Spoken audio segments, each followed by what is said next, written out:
राधे राधे दोस्तों, जैसा कि आप इस प्रिंट आउट पे देख सकते हैं, इस आर्टिकल पे मैंने एक आर्टिकल बनाया है। इस आर्टिकल में ये शो किया गया है कि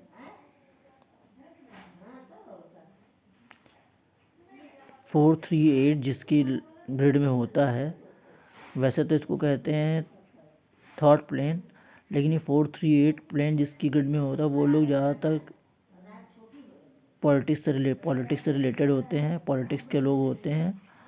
और इनकी ग्रिड में इस ग्रिड में ये प्लेन होने के कारण ये लोग बहुत ही ज़्यादा काया प्रवृत्ति के होते हैं, या यूँ कहें कि ये लोग बहुत ज़्यादा सेल्फिश होते हैं और बहुत ज़्यादा चतुर होते हैं,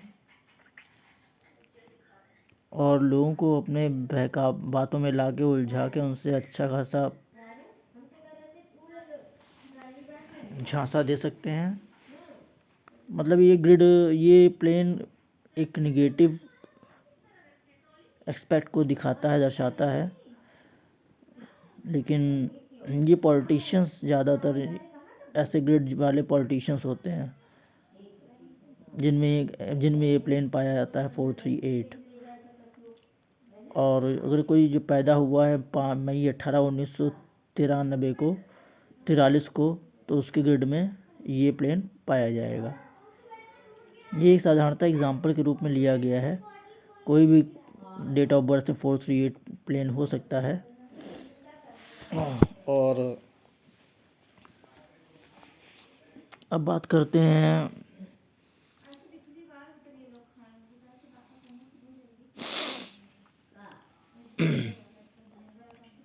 एक सबसे इम्पोर्टेंट चीज़ आपसे शेयर करना चाह रहा था कि जब भी ग्रिड बनाएं तो ग्रिड में दिशा यानी कि डायरेक्शन को ज़रूर इंक्लूड करें, और साथ में एलिमेंट को ज़रूर लिखें।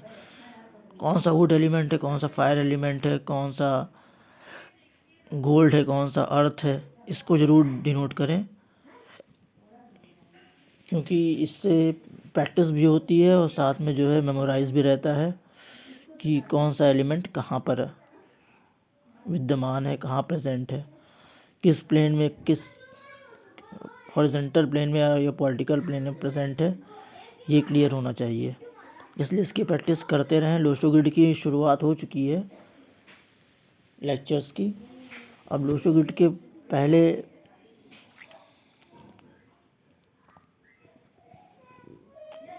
लेक्चर में हमने यहीं से शुरुआत की है कि 438 प्लेन क्या डिनोट करता है।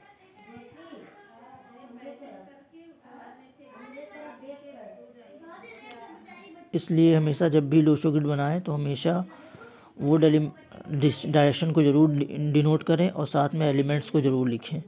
इससे प्रैक्टिस भी होगी और आपको यह स्मरण भी रहेगा, आपकी स्मृति में भी जाएगा और आपको याद भी रहेगा।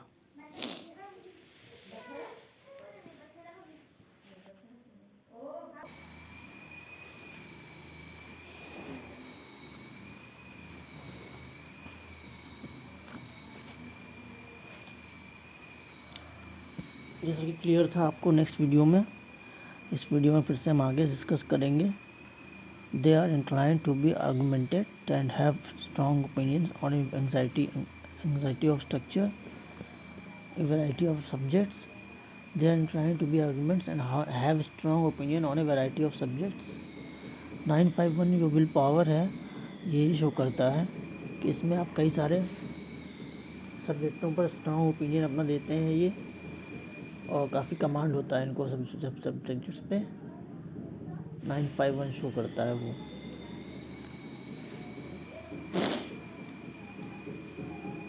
आगे जो मेरी अपनी कंपनी का नाम मैंने रखा है मास मिस्टिकल एटीट्यूड सॉल्यूशन, उसको मास भी कहते हैं, शॉर्ट फॉर्म में मास है। और ये मेरा नाम एक राइट कॉर्नर में आप देख सकते हैं, वहाँ मेरा नाम लिखा हुआ है A.O. Anurag Pandey, and mobile number and email address and date of birth, timing and birthday and birth date also. Everything is mentioned in this document of numerology research.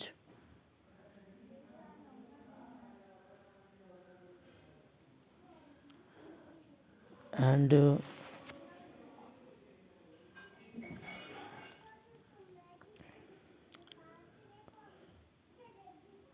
one more plane we will discuss in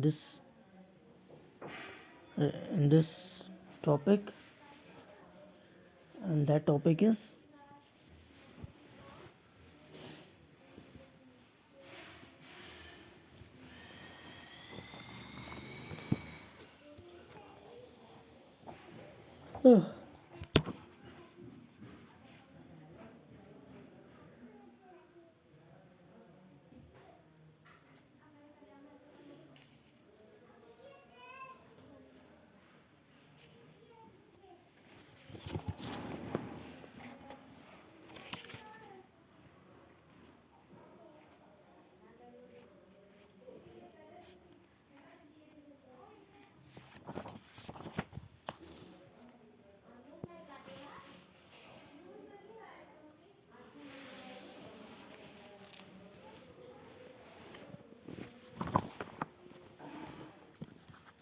if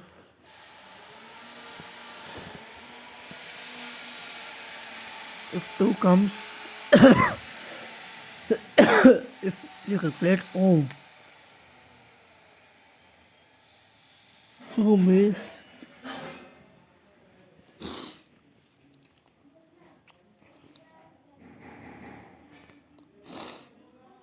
here you can say ohm means what is the meaning of ohm. Ohm, if we calculated, then one if stands for 1, u stands for 6, and m stands for 4.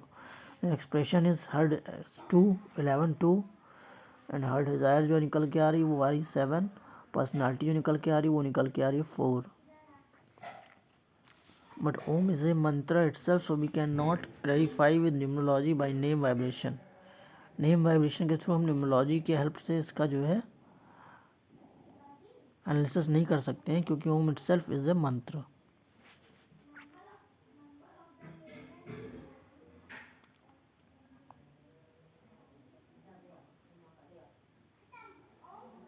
If you have 951 in your grid, you can chant Sam Sadashiv Om in correct way. But that is written here in down, last down top point is Sam Sadashiv Om. If you have willpower, if you have a plane of will is 951, you can chant Sam Sadashiv Om.